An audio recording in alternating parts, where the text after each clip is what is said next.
The lobby after midnight sounds like a refrigerator praying. I badge into the empty tower and nod to no one. My desk faces a grid of cameras blinking like tame stars. The night is a screensaver with rent. At 12:07 a.m., my phone shows a voicemail from my own number. No missed call, just a message waiting. I press play. It's my voice breathing too close to the mic. "Don't stand," future me says. Left shoes untied, the mop bucket's about to roll. A bucket rattles past my chair like a slow bullet. I look down, lace loose. Offense confirmed. The timestamp says 12:06. The warning arrived a minute early. The vents exhale politely. The coffee machine clicks awake by itself. Another voicemail lands without a ring. It trembles the way truth does. "Cam 3, lobby latch," future me whispers. "Wedge it before the wind invents a guest." The glass door noses the frame, not ceiling. I wedge it, and the draft gives up. Night doesn't fight, it negotiates. I return to my chair feeling fluent. A third voicemail drops like a single snowflake. I don't want it, I need it. "Elevator B will stall at 14, the voice says. "Tell Martinez to take the stairs." I radio the cleaner. She thanks me when the cab coughs and dies. Miracles look administrative when they work. I scroll the call log. Nothing. Messages appear without knocking. Above, a pipe taps Morse I can't read. Below, the boiler dreams of oceans. A fourth voicemail arrives. "Careful with me." "Stairwell door on 9, about to lock behind someone." I head up. The door whispers shut behind a CPA. I catch it. He thanks me twice like a vow. Back at the desk, the cameras look attentive. Screens know when you're listening. I file the messages under weather. Prophecy sounds harmless when it forecasts. 12:29 a.m. The building settles, which means nothing and everything. Voicemail. 5. You missed your break. Kitchen, water. Now. Dizziness drops a veil of static over my eyes. I drink until it tears and falls.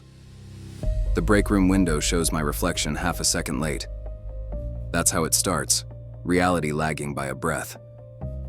On my way back, the lobby plant bows like we have an understanding. I nod at its disciplined thirst. 6th voicemail. Lobby cam 2 will freeze. Tap the splitter twice. I tap. Motion blooms like a thaw. The janitor waves at the lens as if resurrected. I smile once and feel punished by how rare it is. The night signs forms, never autographs. 1:03 a.m. A message waits like a shut door that knows my name. "You almost made it," future me says softly. "You can't keep them all small." Cam 7 shows elevator. A shivering between floors, empty as a mouth. The lights don't flicker, they think. 7th voicemail. A man in a gray coat enters at 1:07. He's harmless if you keep him harmless. The clock clicks. Gray coat arrives, paper sack trembling. He asks for a tenant who left 5 years ago.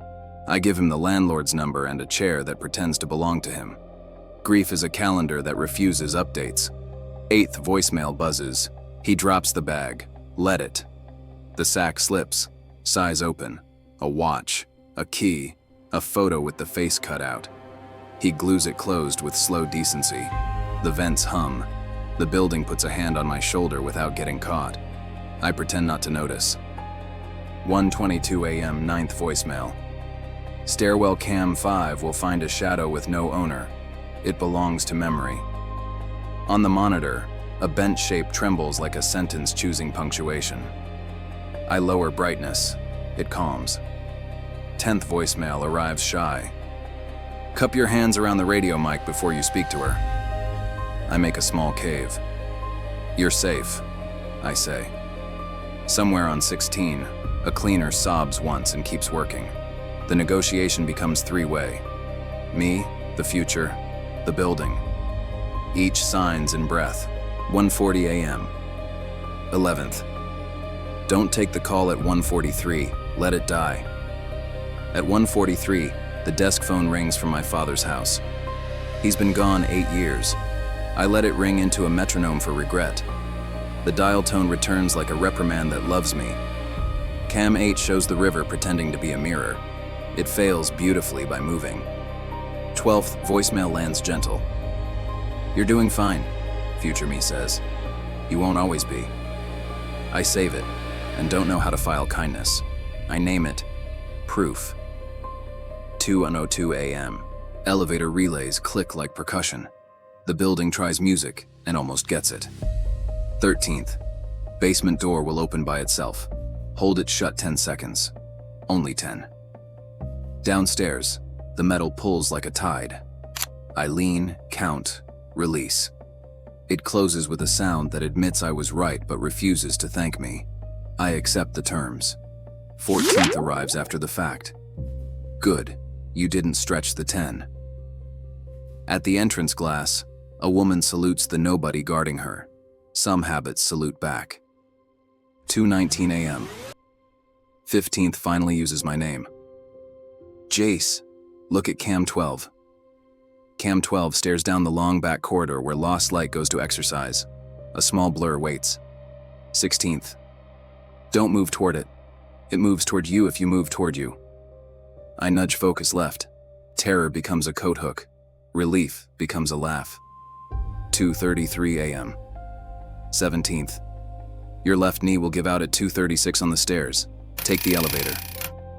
I take the elevator and thank the air. Gratitude chooses to be real. On 2, the vending machine flashes sold out like a commandment. I obey and drink water. 18th arrives, annoyed. "Stop counting messages. Count the seconds you earned." I open my hands. Minutes settle like sparrows that forgave me. 2:47 a.m. 19th. Man sleeping in Conference B. Wake him with coffee, not security. I find him shoeless, tie loosened into truth. He accepts the mug like amnesty. 20th lands while I rinse the cup. "Pour one for yourself. You keep forgetting you are here." I sip, and my body returns in sections: hands, chest, throat, steady drum. Present is a room. 3:002 a.m. 21st. Turn off Conference C's projector. It burns after images of a graph that lied. I pull the plug. The darkness is honest. Lies glow hardest when hungry. The exit sign flickers less like panic, more like posture. The building approves with silence. 3:15 a.m. 22nd. You'll hate me. Let one break. I stand without wanting to. Cameras wait to learn how to fail well. 23rd. Elevator A. Don't touch it. Someone needs the stairs. A blue suit punches the button, curses, chooses steps. He reaches the lobby flushed and human. He smiles like I saved him and leaves like I didn't. Some rescues are private. 3:28 a.m. 24th. A number you love will call. Do not answer. It rings. I almost do. I don't. The quiet shakes my hand and wins. 25th follows like a medic. Good. Now the flood. Motion pings at the dock. A raccoon poses on a pallet like it's running for office. I laugh. 3:41 a.m. 26th arrives late. Sacrilege. Last small one. 27th stacks on top. Listen, 3:47, stairwell door 6. Don't open it, you'll want to. I watch the second hand learn sprinting. My fingers drift toward keys anyway. At 3:47, someone knocks from the stairwell. 3 soft taps. Polite, human, mine. 28th lands over the knocking. It sounds like you. It is not you. Let it pass. The handle shivers. Cameras look away like friends refusing to testify. I do not open. The knocking leaves a debt I can live with. 29th exhales. Good. Breathe. I breathe. The vents copy me. 3:59 a.m. 30th. At 4, the messages stop. That's a rule. I wait with hands folded like a student of air. The clock practices mercy badly. 4 a.m. No more voicemails. The world returns to manual. I walk rounds and learn how heavy a door is without instructions. Hinges groan like honest knees. Back at the desk, my phone is quiet and full of ghosts that paid rent. I let them stay. 5:29 a.m. One more voicemail appears from my number, waiting like a lit match. I put the phone face down. I decide to invent this minute without help. When the light fails tonight, I'll be there, with a hand on the switch.